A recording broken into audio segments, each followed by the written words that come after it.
Shalom, selamat pagi saudara-saudara yang dikasihi Tuhan. Kita berjumpa lagi dalam program Renungan Harian Toraya, edisi Jumat 23 Agustus 2024.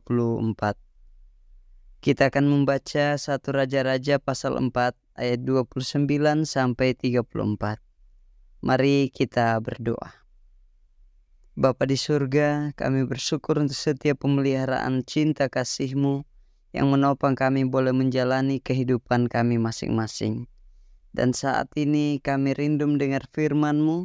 Biarlah di dalam firman ini kami terus mengalami terang hikmat Tuhan. Di dalam Kristus kami berdoa. Amin. 1 Raja-Raja pasal 4 ayat 29 sampai 34. Dan Allah memberikan kepada Salomo hikmat dan pengertian yang amat besar, serta akal yang luas seperti dataran pasir di tepi laut. Sehingga hikmat Salomo melebihi hikmat segala bani timur dan melebihi segala hikmat orang Mesir. Ia lebih bijaksana daripada semua orang, daripada Etan, orang Esrahi itu, dan daripada Hemam, Kalkol, dan Darda, anak-anak Mahol. Sebab itu ia mendapat nama di antara segala bangsa sekelilingnya. Ia menggubah 3.000 amsal, dan nyanyiannya ada 1.005. Ia bersajak tentang pohon-pohonan, dari pohon aras yang di gunung Libanon sampai kepada hisop yang tumbuh pada dinding batu.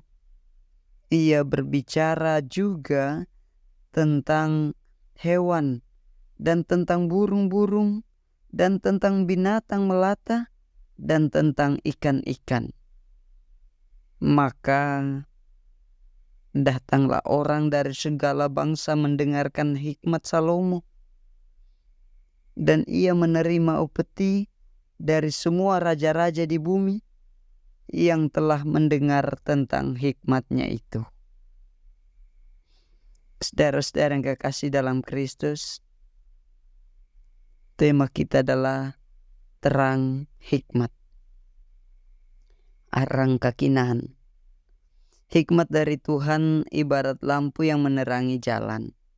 Ia tidak hanya akan menerangi jalan, tetapi menerangi para pengendara untuk melihat jalan lebih baik. Cahayanya terlihat sampai jauh dan menerangi area yang lebih luas.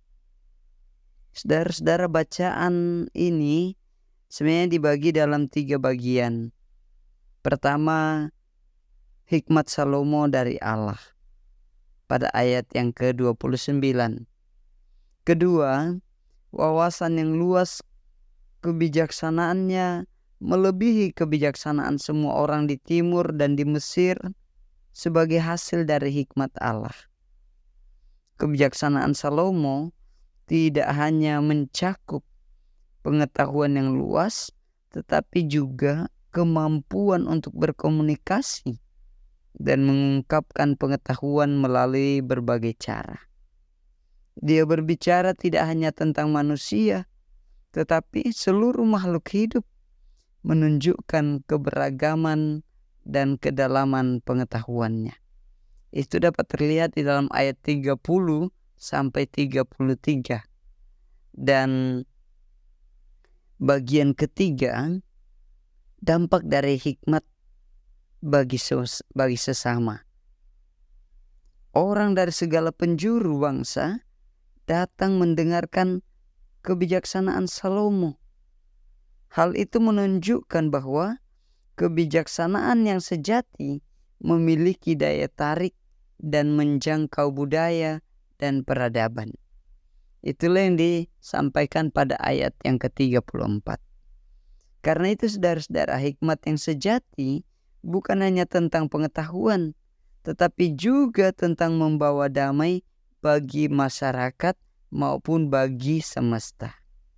Hikmat yang menjadi terang menuntun kita untuk memperluas cakrawala berpikir dan memperluas hati untuk mengembangkan segala potensi dan talenta dalam diri.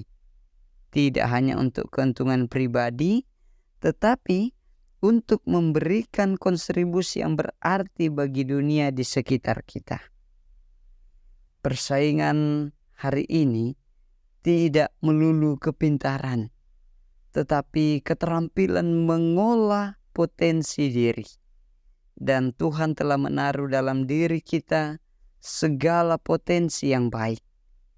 Tinggal dari kita untuk mengembangkan dan memaksimalkannya, tentu bagi kemuliaan Tuhan, dan tentu saja memberikan manfaat bagi banyak orang.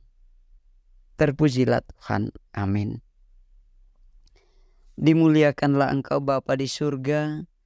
Terima kasih firman-Mu saat ini mengajar kami untuk terus menikmati hikmat Allah, sehingga kami boleh menjalani hidup dengan melakukan kebenaran-Mu, dan kehidupan kami pun memberi faedah bagi orang lain. Di dalam Kristus kami berdoa. Amin.